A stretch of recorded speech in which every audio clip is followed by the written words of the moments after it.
নমস্কার বন্ধুরা, আপনাদের সকলকে আমার চ্যানেলে স্বাগতম। আমার মাতা পিতাকে প্রণাম জানিয়ে ও গুরুদেবের চরণে সশস্ত্র প্রণাম জানিয়ে আজকের পাঠ শুরু করছি। তো বন্ধুরা, আগের দিন আমি বিশ্বরূপ দর্শন পাঠ শেষ করে ফেলেছি, আর সামান্য একটু বাকি, সেখান থেকেই শুরু করছি আজকের পাঠ। বসুদেব শ্রেষ্ঠ দ্রোণ ও তার পত্নী ধরা ব্রহ্মার দ্বারা প্রজা সৃষ্টি করার জন্য আদিষ্ট হন। তারা তখন ব্রহ্মার কাছে প্রার্থনা করেছিলেন পৃথিবীতে জন্মগ্রহণ করলে যেন তারা পরমেশ্বর ভগবান শ্রীকৃষ্ণের পরম মাধুর্যময় বাল্যলীলায় মগ্ন হতে পারেন। কৃষ্ণের সঙ্গে তাদের ভালোবাসার সম্পর্ক যেন এত গভীর হয় যে সেই লীলা শ্রবণ করার ফলে মানুষ জন্ম ও মৃত্যুর বন্ধন থেকে উদ্ধার পেতে পারে। ব্রহ্মা তথাস্তু বলে তাদের সেই বরদান করলেন এবং তার ফলে দ্রোণ নন্দ মহারাজ রূপে বৃন্দাবনে আবির্ভূত হন এবং ধরা বা মা যশোদা নন্দ মহারাজের পত্নী রূপে আবির্ভূত হন।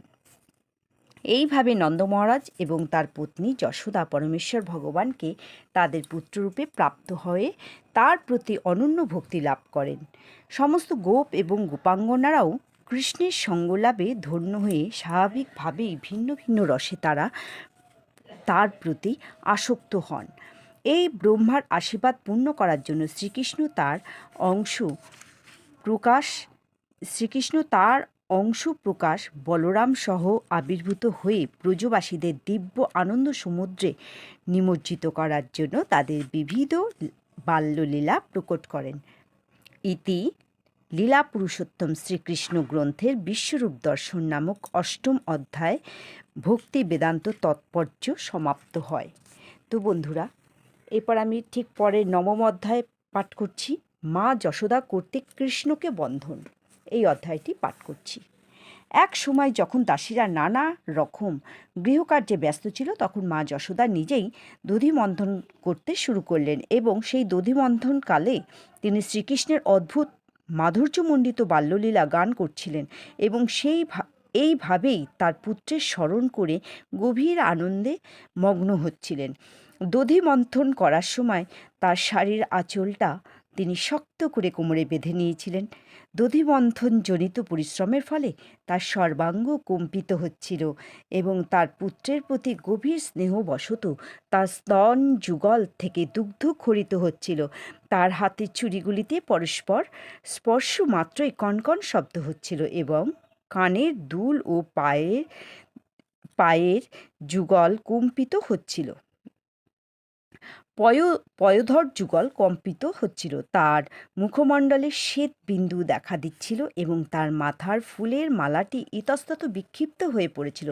সেই সময় শিশু কৃষ্ণ ক্ষুধার্ত হয়ে সেইখানে এসে উপস্থিত হলেন। তিনি তখন তার মায়ের প্রতি স্নেহের বশে দাবি করলেন যে তিনি যেন দধিমন্থন বন্ধ করে তাকে স্তনদান করেন। তিনি তাকে ইঙ্গিত দিলেন যে তার প্রথম কর্তব্য হচ্ছে তাকে স্তনদান করা, তারপরে তিনি দধিমন্থন করতে পারেন। মা যশোদা কৃষ্ণকে তার কোলে তুলে নিলেন এবং তার স্তনদান পান করালেন। কৃষ্ণ তখন স্তন পানে রত ছিল। তখন তার সুন্দর মুখমণ্ডল দর্শন করে মা যশোদা আনন্দ সাগরে মগ্ন হয়ে ভাসতে লাগলেন। এমন সময় হঠাৎ আগুনে বসানো দুধ উতলে পড়তে লাগলো এবং সেই আগুন থেকে দুধ নামানোর জন্য মা যশোদা তাকে ফেলে চলে যাওয়ার ফলে তার মায়ের উপর গভীর রাগ হলো। রাগে তার চোখ আর ঠোঁট লাল হয়ে উঠল।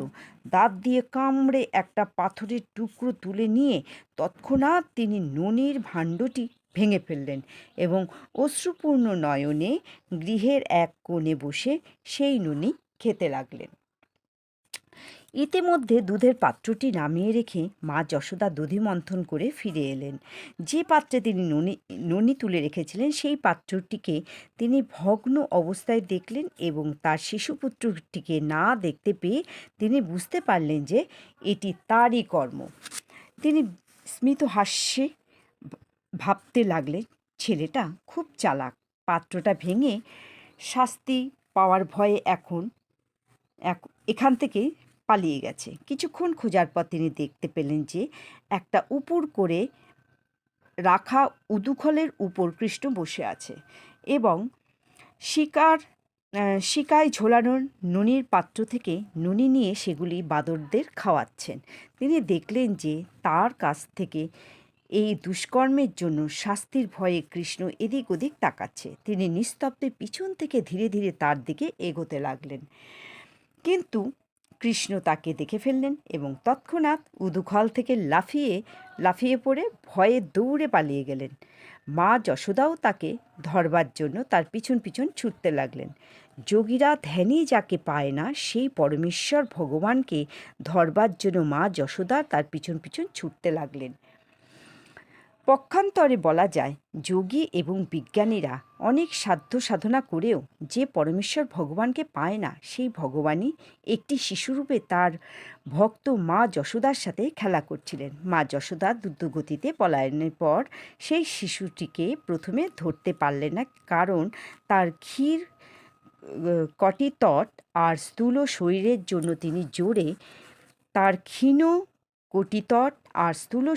জন্য তিনি জোরে দৌড়ে পালাতে পারছিলেন না। তবুও যতদূর সম্ভব দ্রুত গতিতে তিনি তার পশ্চাদ্ধাবন করার চেষ্টা করছিলেন। তার কেশপাশ তখন আলুলায়িত হয়ে পড়ছিল এবং তার খোপার ফুল মাটিতে ঝরে পড়ছিল। তো বন্ধুরা, আমি আজকে এই পর্যন্তই পাঠ করব। এরপরে আর পাঠকে আজকে এগিয়ে নিয়ে যাব না, পরের দিন ঠিক পর থেকে পাঠ করব। তো বন্ধুরা, আমার চ্যানেলটিকে একটু আপনারা দয়া করে সাবস্ক্রাইব করে দেবেন, আর আমার ভুল ত্রুটিগুলো নিজের গুণে ক্ষমা করে দেবেন। নমস্কার। পাঠকে আজকের মতো এখানেই বিরাম দিলাম।